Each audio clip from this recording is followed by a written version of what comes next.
تعالى النهاردة أوريك مكتبة اسكندرية، المكتبة اللي تم تشييدها على إيد الإسكندر الأكبر من 4000 سنة. تم افتتاحها مرة أخرى في 2002.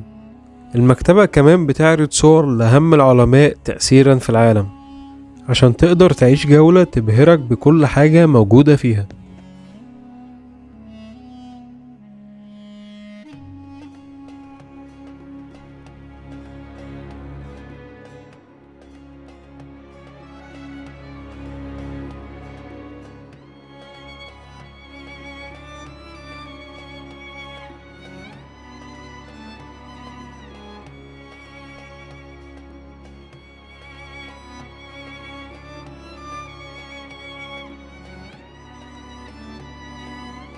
هتشوف كمان جزء من الثقافة الإسلامية الموجودة في المكتبة.